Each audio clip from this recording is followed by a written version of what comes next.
everyone, it's Paul from Alexandria Knife Sharpening, and sitting on this bamboo cutting board, I have a new product I've been wanting to try out for a while, and I'm really excited that they're now selling it in a smaller size, because I always used to see this and I've heard so many great things about Tried and True, but I always saw it in like gallon containers. And as this knife shop that basically I'm working on handles and sometimes tool handles, I don't need a big giant gallon size of any type of finish. And you know, like you'll look down, let me just move the camera a tiny bit. If you look down here on the side of my table down here, you'll see there's a bunch of small bottles, and those are all different oils and finishes that I use. So I don't get big giant ones because I just don't need them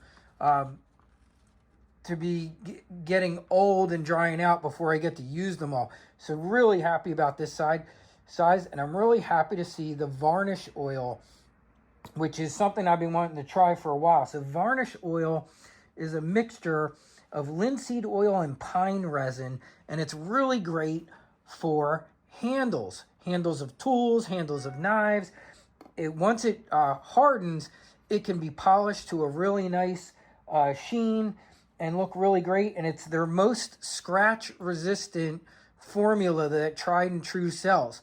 Now in the background, I'll show you this since it's here, I also have Danish oil, and I've used Danish oil a lot too. It's another one that I really like a lot.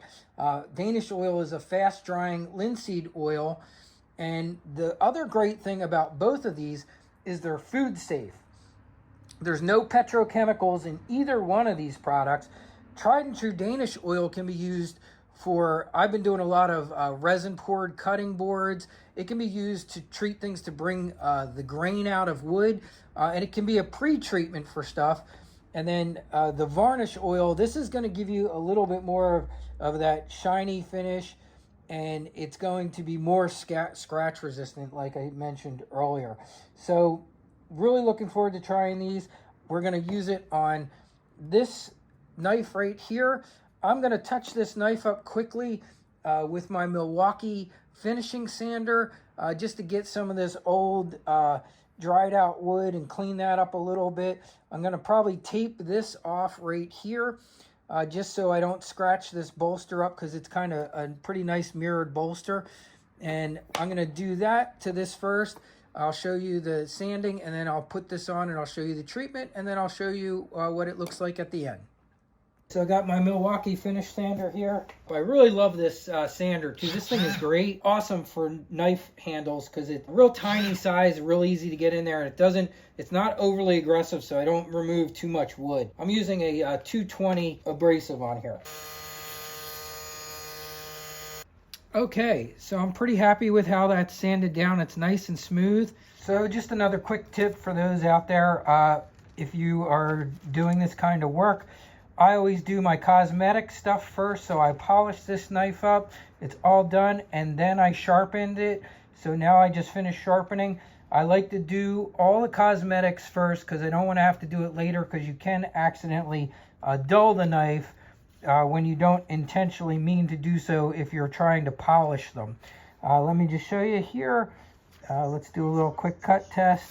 And you can see this baby is razor sharp. All right, so let's get our Tried and True varnish oil on this handle and see how it does.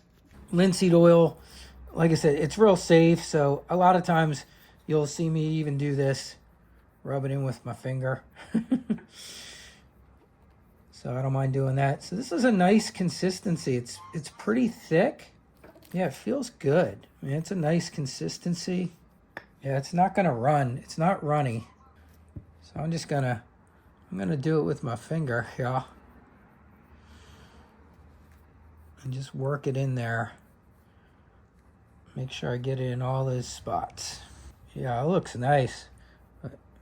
So we'll see how it looks after it dries. And I showed here before, I always like to tape stuff off just because that saves me from having to do too much polishing of a bolster. If I get linseed oil or some type of hardening oil that dries on there, I have to clean that off later. And I'm real happy with that. That went on great. I actually love the smell. So let me back this camera up a little bit, show you guys. So this little tiny bench is where I like to put things to dry. I have a couple zip ties that are screwed in here. These are electrical ones, and I got a little nail in there. And what I do is I just slide the knife in under the zip tie. That lets this dry nicely without anything touching it, and keeps the blades in where I'm not going to walk into them in my shop. So that's just a little trick that I do with an old bench. Okay, so it's been an hour. I wiped off the excess. You can see everything's looking really good. Nice color. Now we just have to let it dry overnight for 24 hours. And then we could buff it out if we want a little bit more. But it's looking really great. So we really restored some beautiful color to these handles, and that should hold up really well. I will show you what it looks like in 24 hours. Okay, so here is the finished handle. It's dried overnight, and I gotta say, it looks really great. They do say you can polish it if you want, that it will shine up very nice if you polish them. But I gotta say, just the finished handle itself, it has a wonderful smooth finish and looks great. And I am very, very happy with that. And I think I will definitely continue to use this in the shop. And just so you can see what it looks like if you buff it a little bit, I did give it a little bit on the buffer, and you can see it did add a tiny bit of nice shine to this. And it looks really, really good. So that's what you can expect from the Tried and True Varnish Oil if you give it a little buffing after letting it dry for 24 hours. Looks great.